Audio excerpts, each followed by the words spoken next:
Asian giant hornets are the biggest on Earth, able to kill humans.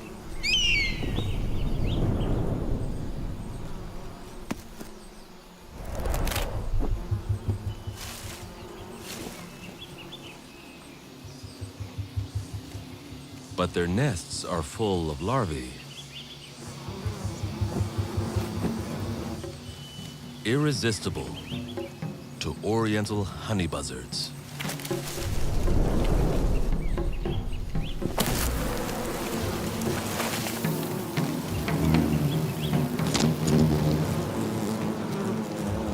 The hornets swarm in defense. But now, with the nest open, more honey buzzards move in.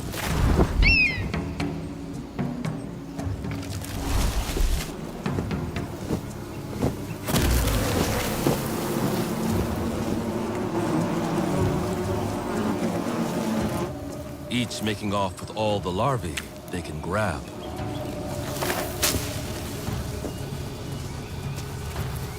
A raptor with a death wish, maybe.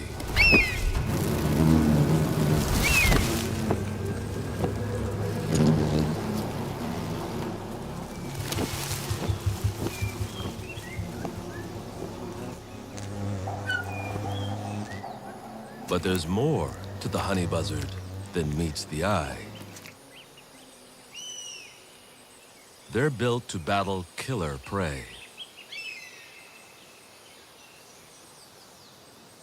And not just hornets,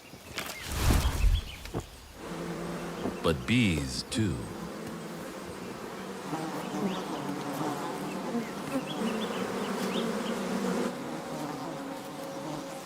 While they feast on honeycomb, uniquely shaped feathers work like body armor. So the bees can't land a sting.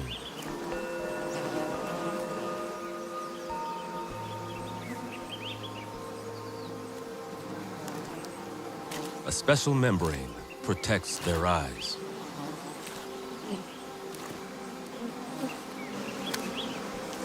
And there's even evidence of chemical warfare.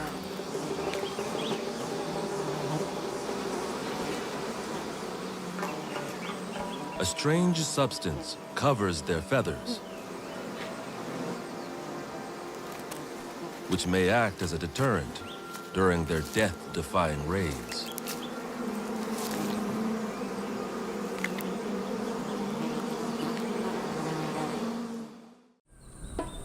Spring is the time to nest before the desert gets too hot.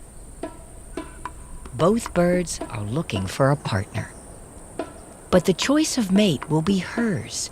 It's up to him to impress her.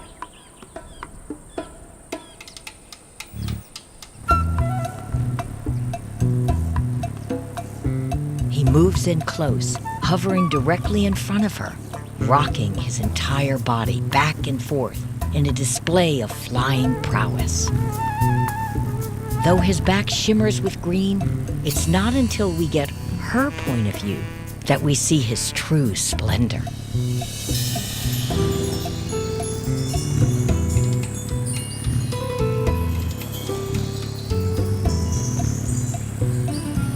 He flexes the iridescent feathers of his mantle until they become a glowing mask of violet.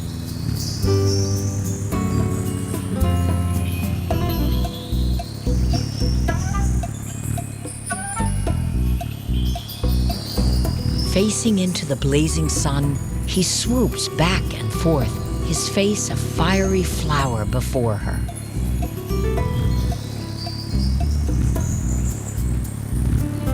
How can she possibly resist him? And yet she does, leaving him to return to his perch. Perfecting his performance is going to take some practice. Day-old African Chicanas already know where the food is. And they get there on oversized feet they'll have to grow into one day.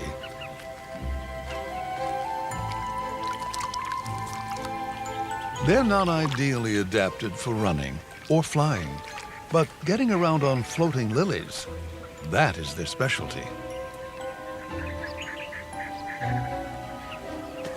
It helps that they weigh just a few ounces.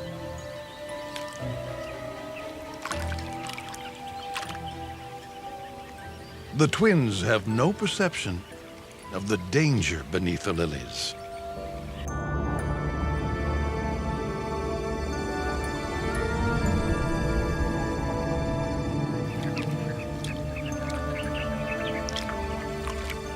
Without a mother, two tiny fluff balls with long toes wandering around on a thin platform of lilies won't last very long out here.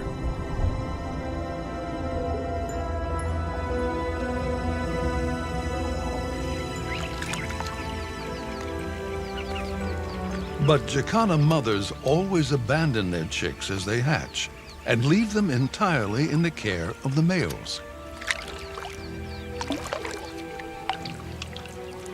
The father has his own flotation issues to deal with, but he keeps up with them, watching for anything suspicious in the water. And there it is.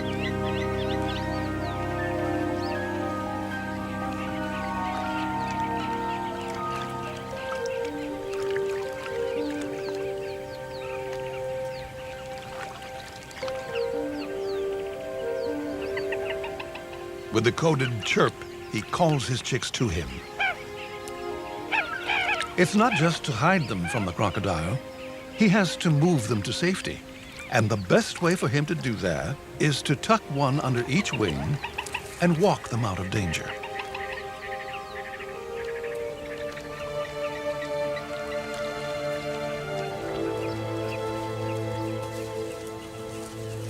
Keeping the kids quiet in a dark place is always a challenge. Those that survive here are the ones that are most aware of the sinister hiding in the beauty. The very smallest bird on Earth, the bee hummingbird. Barely larger than the bee it's named after, almost everything about this hummingbird is special.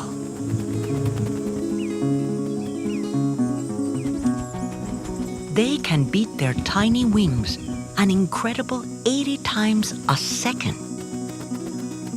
Their tiny size makes them tasty prey for snakes, birds, even spiders. Nothing about the bee hummingbird's life is easy. They may visit over 1,000 flowers a day on their eternal quest for nectar. The males are the show-offs of the family. Their dazzling head feathers, usually irresistible to the less colorful females. But this lady's showing no interest. She has already mated. For her, it's nesting time. The whole nest is smaller than a golf ball. The mother will lay 1 or 2 eggs the size of coffee beans. And then all she can do is wait. 3 weeks must pass before she'll know if all is going to plan. 3 weeks have passed since the mother hummingbird laid her tiny eggs.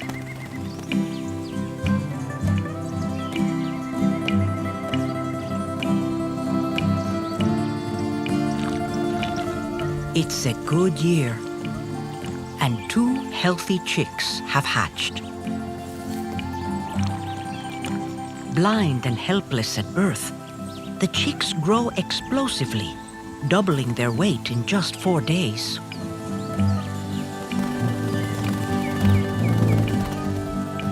Bee hummingbirds are so scarce and their tiny nests so hard to find that this is a scene rarely, if ever, filmed before.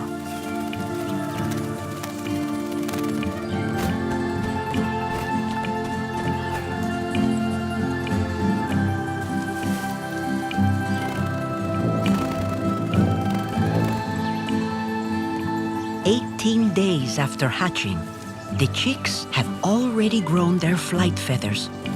In just a couple of days, they will leave the nest for good, and with luck, live up to 7 years. A whole new chapter in the story of the world's smallest bird.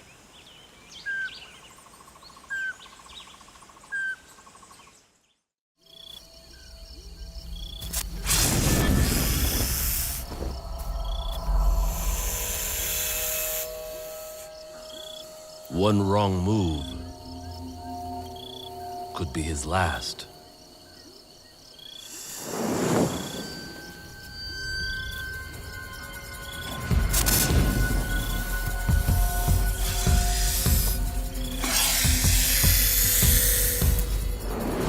Spreading his wings disorients the snake and helps him jump clear of danger.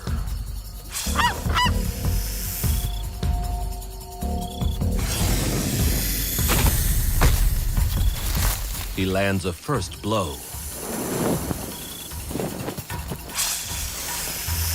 But the snake is fighting for its life.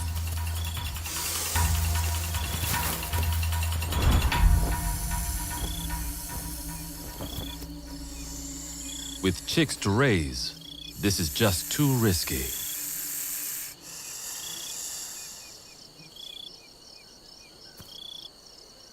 After all, there are other options.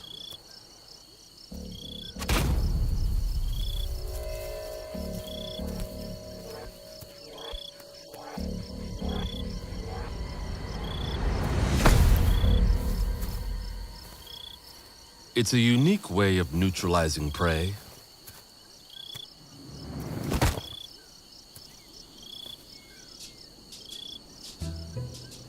Quite unlike any other raptor.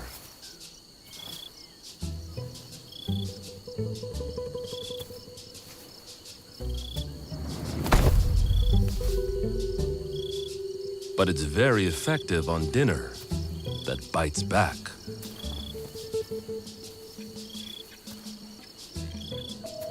They may do it differently, but make no mistake.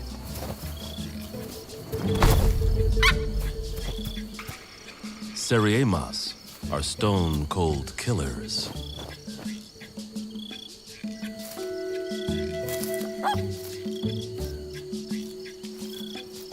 Every bit as deadly as any other bird of prey.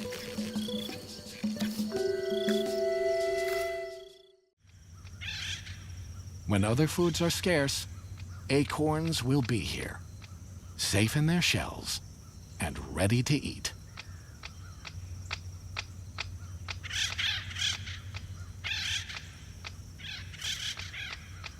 This is prosperity for the family, a true measure of wealth. But wealth, it turns out, is a whole lot of work.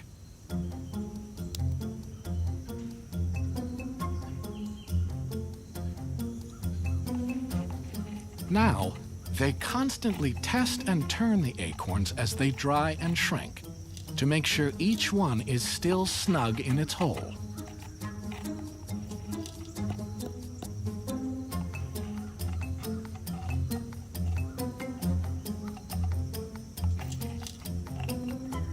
If the hole seems too big, they look for a better fit, tapping the acorn back in tight. It's a process fraught with difficult decisions.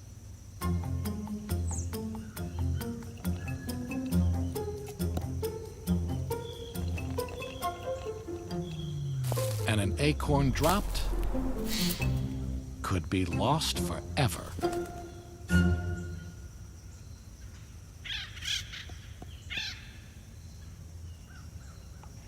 Every member of the family serves on acorn security duty.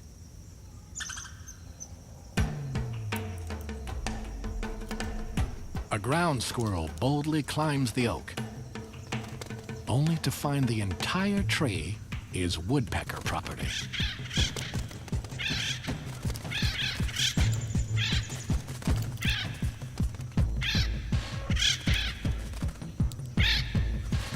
Any outsider, whether furry or feathered, is swiftly dispatched. What worries the family most are raiding parties of competing acorn woodpeckers. All across the valley, groups keep an eye on each other's holdings, waiting for an opening to take them over.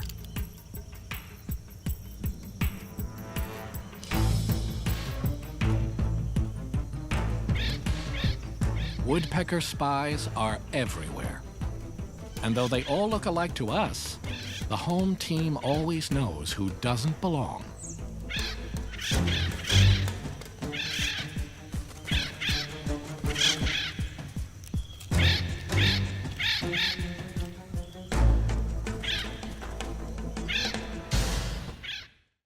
A female Anna's hummingbird plays the roles of surveyor, architect, and builder.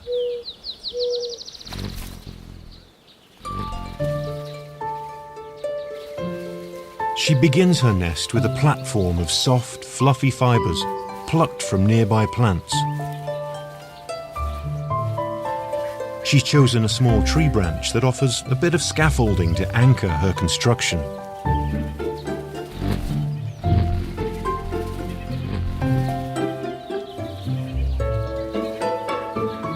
Working in a circle, she uses her own small frame to shape the cup.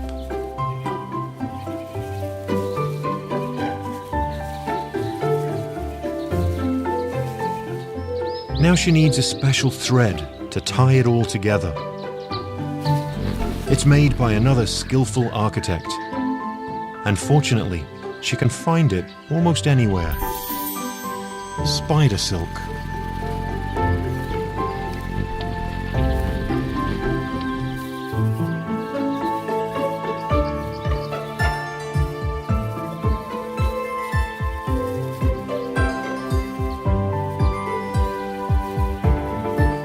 As the nest grows around her, she works the inside of the bowl with her feet, compressing the resilient fibers into a thick wall.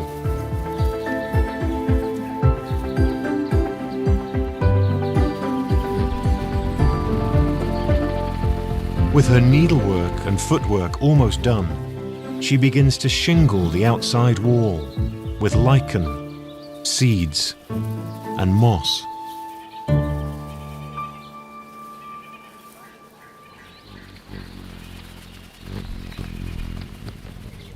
And suddenly, it's perfect. A finished little home for the tiny hummingbirds to come.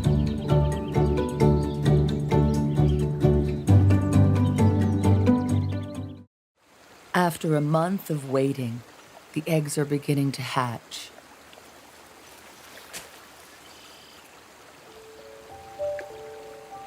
One of the colts has already emerged, but his sibling is not quite ready. The thick crane egg has been slowly weakening as the tiny colt inside absorbs the shell's calcium into her young bones.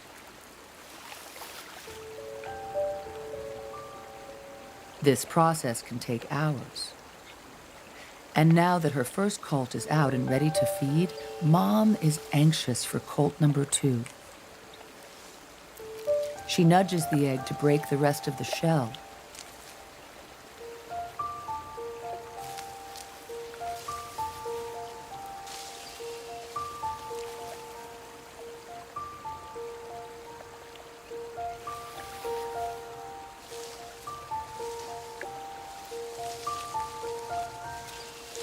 And with a gentle assist, her second colt, still weak from its cramped quarters, is finally free.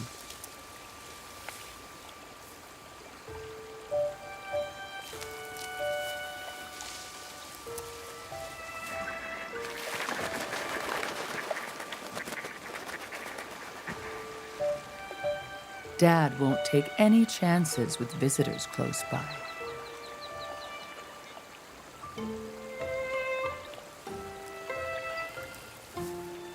But within a few hours, both colts are shakily on their feet.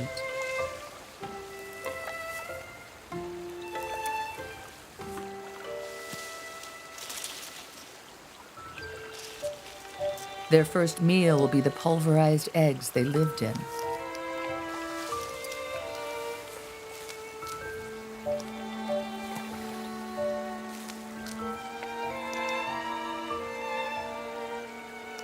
This will help them grow strong from the start.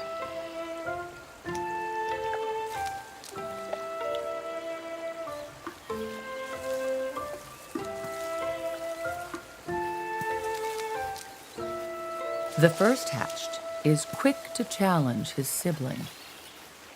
Like many first-time parents, they learn through experience. By feeding the colts separately, they avoid infighting and ensure they both get equal portions of food. Foraging through the muddy mess for small worms and insects is a routine that comes more easily to some than others.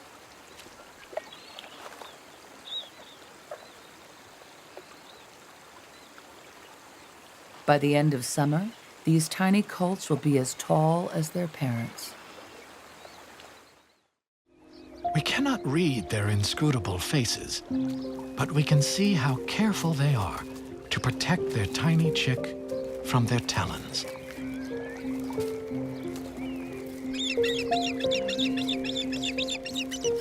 Within moments, a ritual begins that will play out every day for the next 2 months.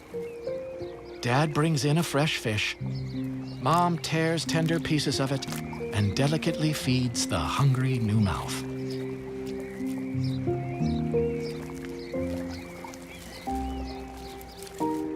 But soon, everyone's exhausted by the whole thing.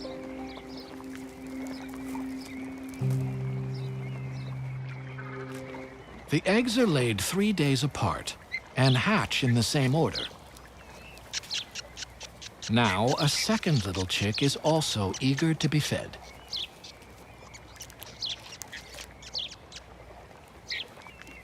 Good parenting will help her catch up with her big sister.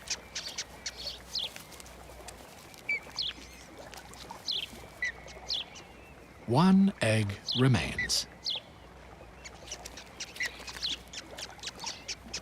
But the 2 active chicks need constant care. As the female broods the chicks under her warm feathers, the last egg sits out in the cold.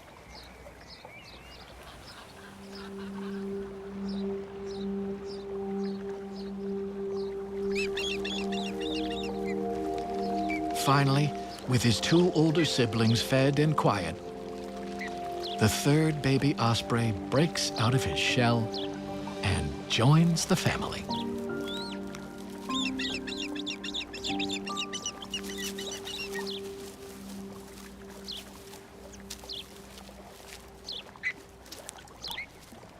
He's so weak and tiny compared to his 2 big sisters, he can't seem to get any attention.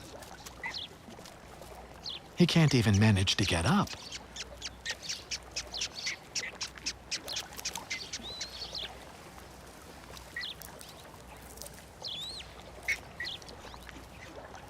He struggles and struggles,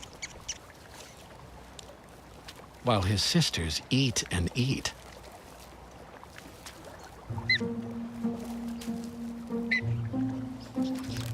And then finally, that little mouth in the back, the one that needs it the most, gets its first taste of fish.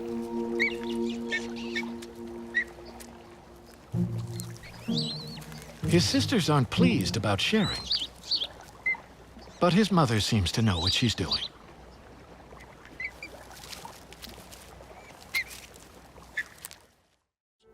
A voracious predator is closing in on Big Bend.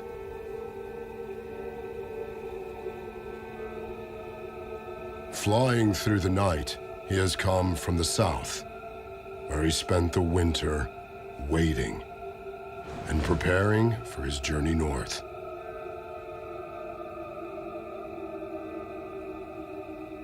For the next 5 months, he will bring a swift and silent death to countless creatures of the Big Bend night.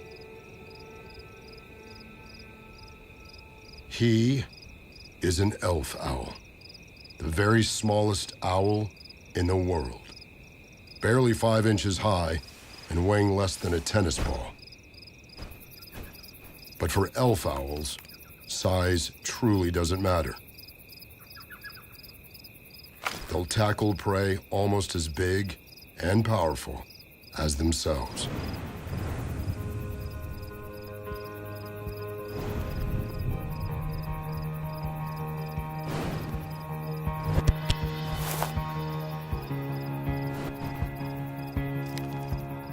This male elf owl now has a partner.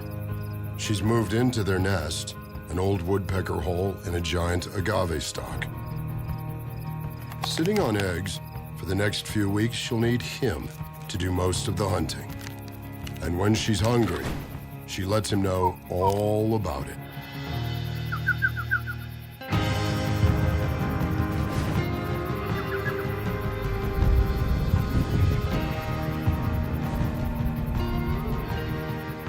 From dusk to dawn, the male scours the surrounding desert for fresh supplies.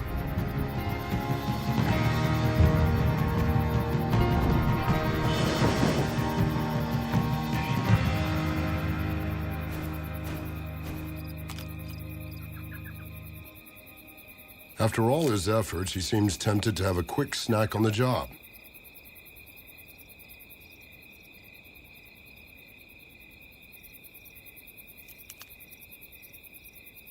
But Mom is not impressed.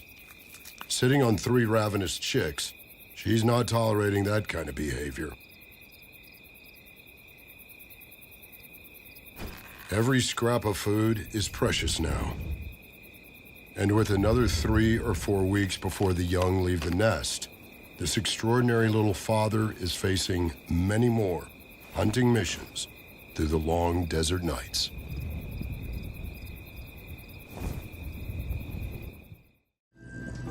No bigger than a human thumb, the volcano hummingbird exists only here in the Talamancas.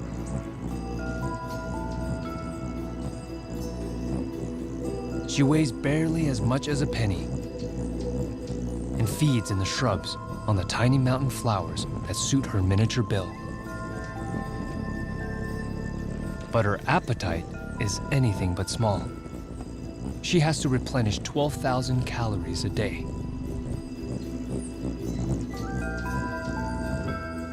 The flowers release only a small serving of nectar at a time to keep her coming back for more. And she has to fight for every drop.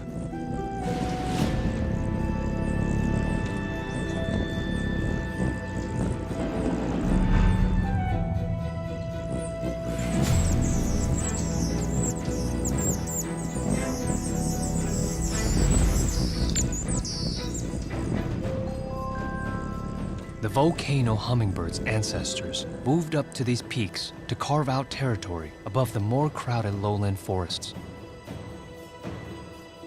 Now, she is custom built for the austere environment.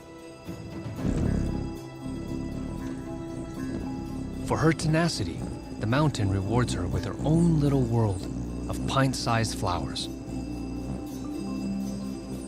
Her daily feeding and gardening keep the plants and fruit across the mountain peak, and even feeds a few hardy neighbors. A silky flycatcher appreciates the fresh, high-altitude produce.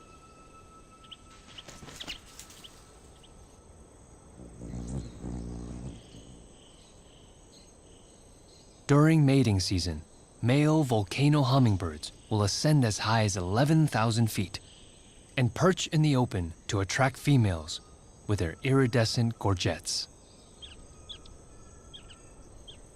But after mating, he heads off to more comfortable climates, leaving the female to do the rigorous work of nesting above the clouds.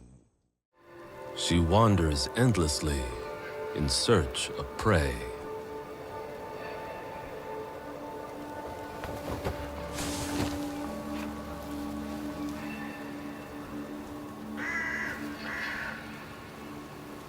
It's here, somewhere in this white, blank world. But how does she find it?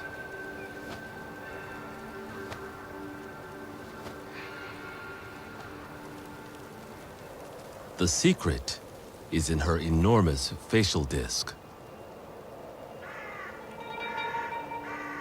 The largest of any owl.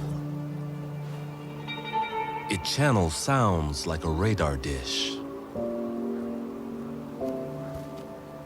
With one ear higher than the other, she can pinpoint noise, not just left to right, but also up and down.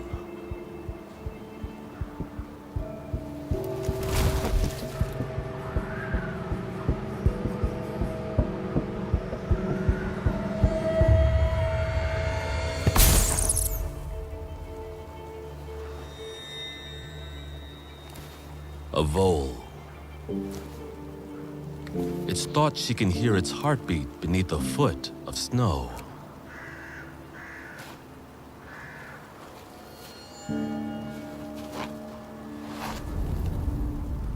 Special structures on her feathers cut the air to minimize noise.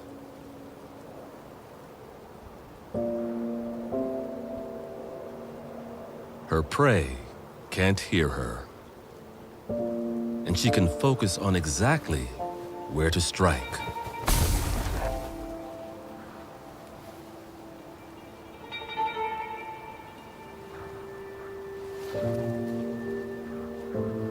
At least her targets never know what's coming.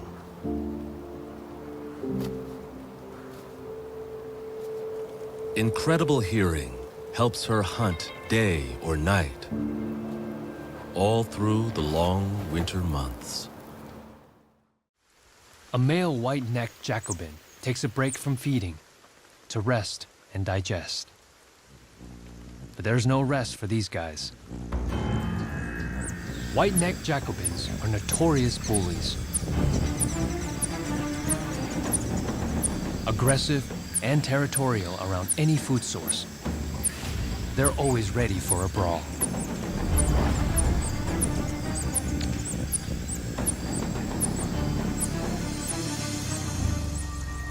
Their metallic blue tuxedos and flared white skirts distinguish them from females, who sport a less glitzy green.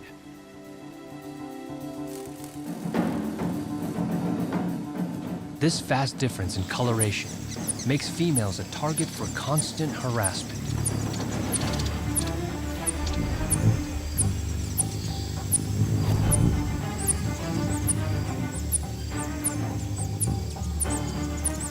It's almost impossible to feed in peace.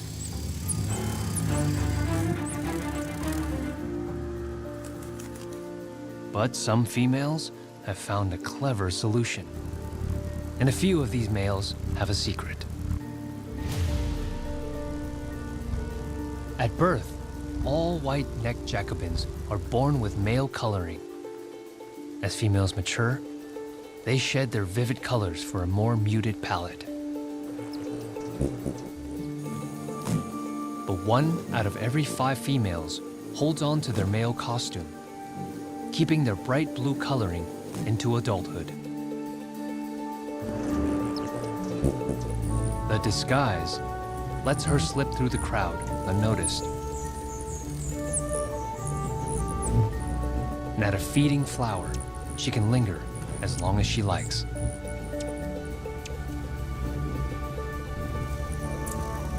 It's called deceptive coloration, and we're just discovering it may be more common than we think. And it's why for this female, life is no longer a drag.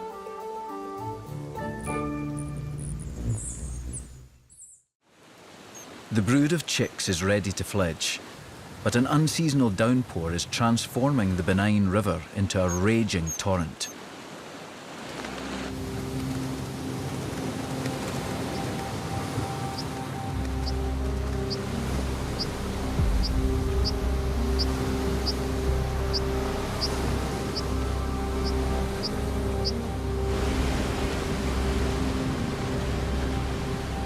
The parents need to coax the chicks out of the nest as quickly as possible.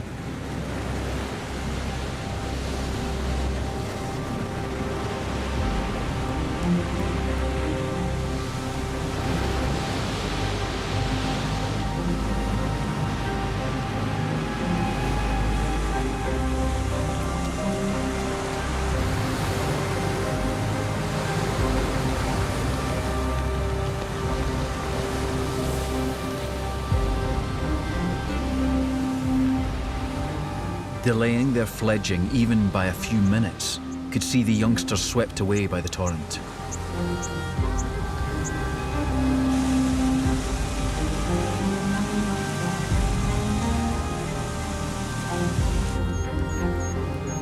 The chicks need to leave the nest now, but they've never flown before and have to navigate the slippery rocks while avoiding the raging river.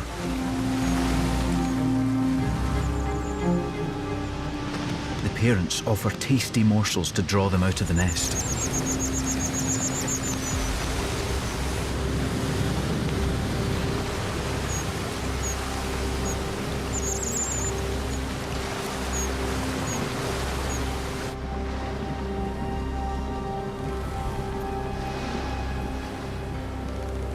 The winds whipped through Wildheart's forest.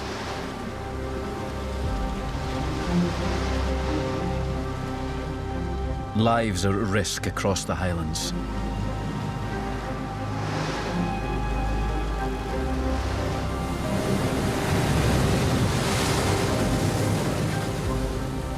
The river still rises.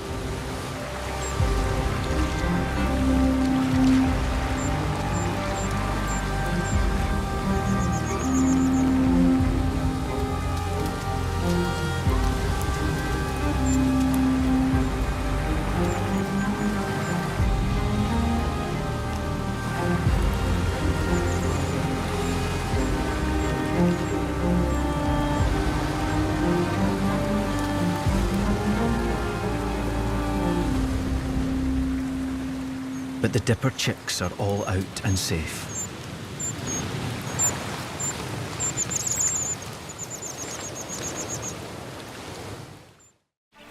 Semi-palmated sandpipers. 200,000 of them. These birds are on a huge migration from Canada's Arctic to South America.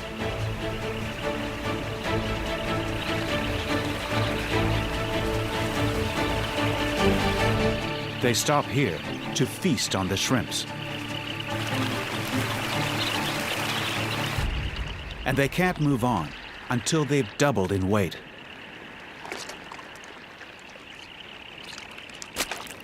Each small bird must harvest up to 20,000 shrimp in a single tidal cycle.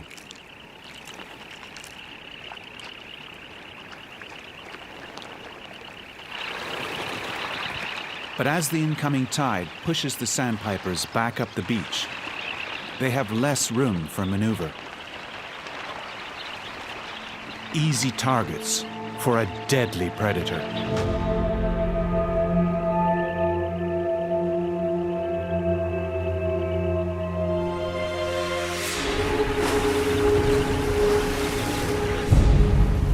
The peregrine falcon, the fastest creature on Earth.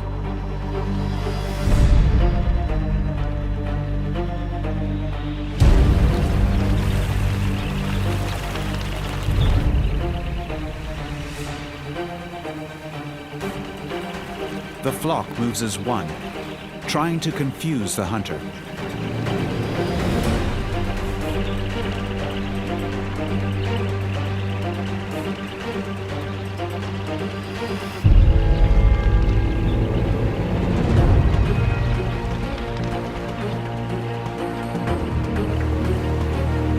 They dodge the first strike. But their nemesis gains height for an even faster attack.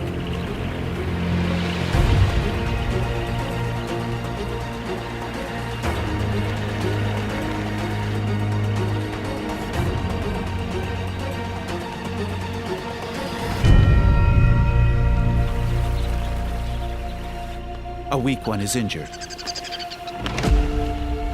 and taken.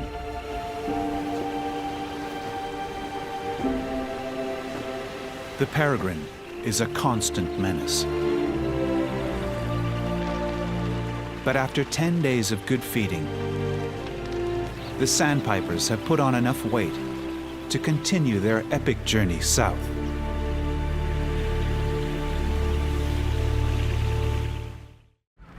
Perhaps no other bird masters air and water like a gannet. With a long, narrow 6-foot wingspan, a gannet can hover, glide, soar, and dive.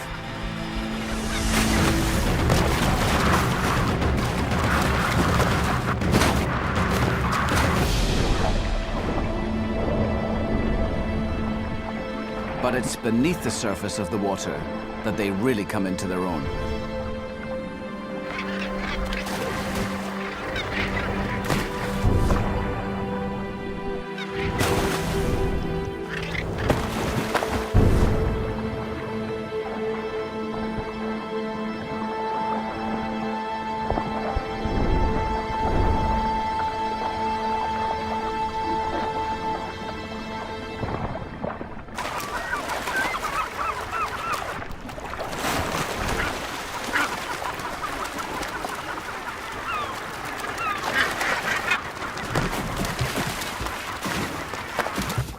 With the Atlantic offering up such bounty, the constant fishing trips barely make a dent in the vast resources of the sea.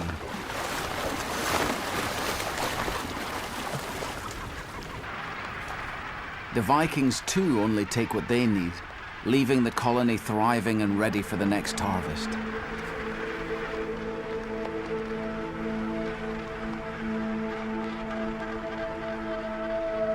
In the 9th century, gannet numbers across the northern world may have run into tens of millions. Individual colonies teeming with hundreds of thousands of birds.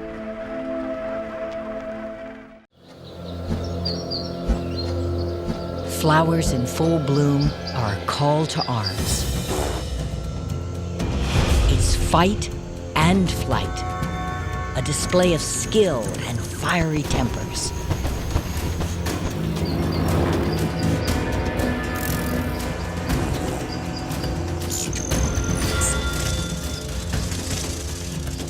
The bills they dip daintily into flowers, they now wield as weapons.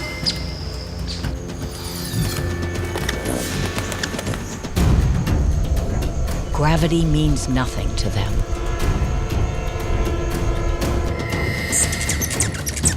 High-speed maneuvers are a show of force. Wheeling, colliding, flying backwards.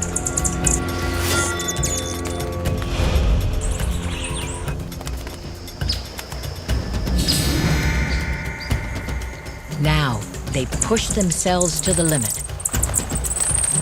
Hearts racing at 1,200 beats a minute, lungs bursting. They spend every last molecule of oxygen, every ounce of fuel. But at 500 frames per second, their battles are a breathtaking ballet.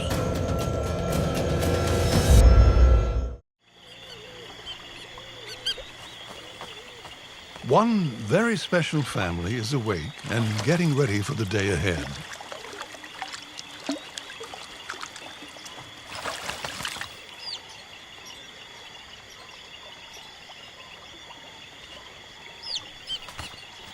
She has come here to breed.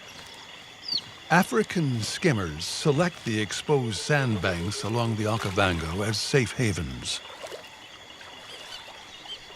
Despite the odd, clumsy takeoff, these are some of the most elegant birds on the wing here. And when they take to the air to start fishing, it is with aerial precision. They skim the mirrored surface with long lower beaks. It is high-risk fishing.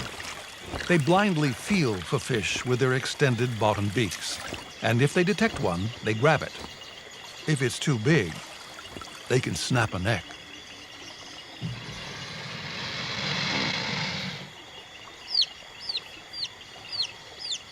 One-day-old chicks don't yet have the discipline to stay where they've been left.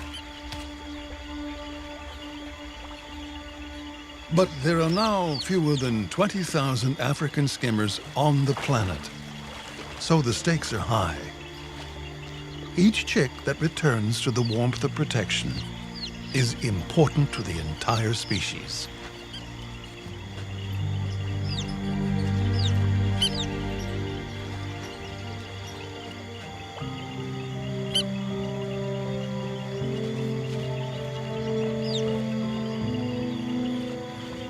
Every one that tunneled his way to safety is worth his voice in gold.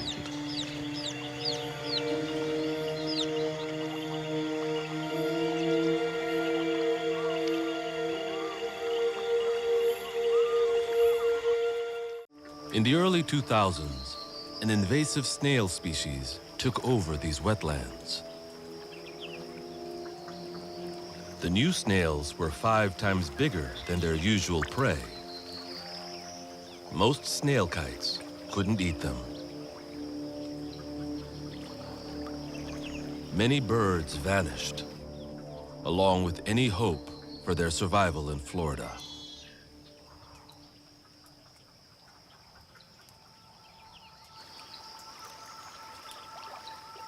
But 10 years later, the snail kites were back.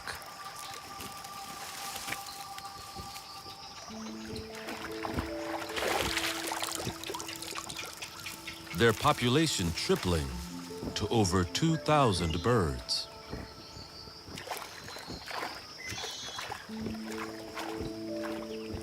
And they were catching and eating the bigger snails.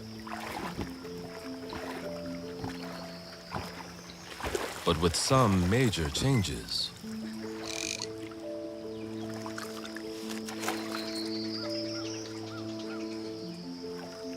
Their beaks and bodies had grown up to 12% bigger in little more than a decade.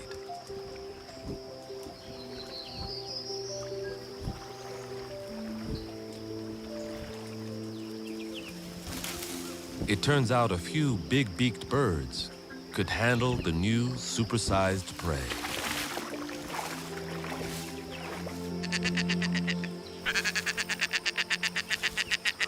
And birds with bigger beaks pass those genes on to their young.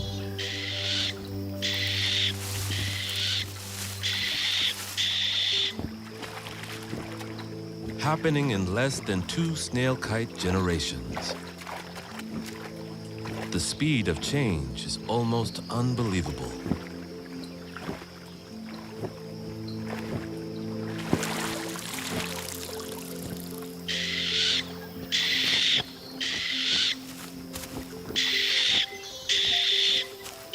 Florida's snail kites are evolving right in front of us.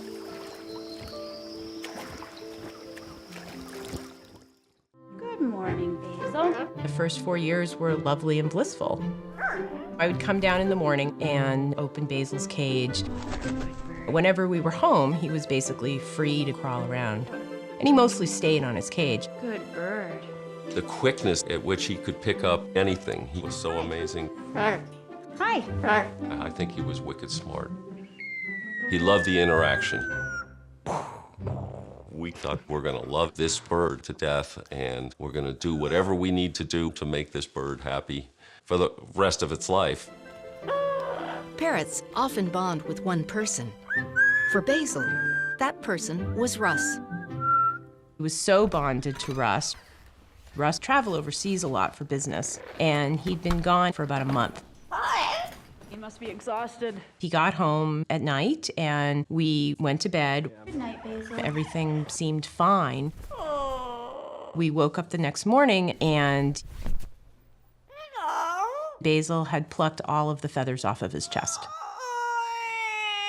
Like, just plucked it bald. He'd never plucked before, ever. It was devastating to us because we didn't know what was going on. We later determined he was so angry He was willing to go through the pain of pulling his own feathers out.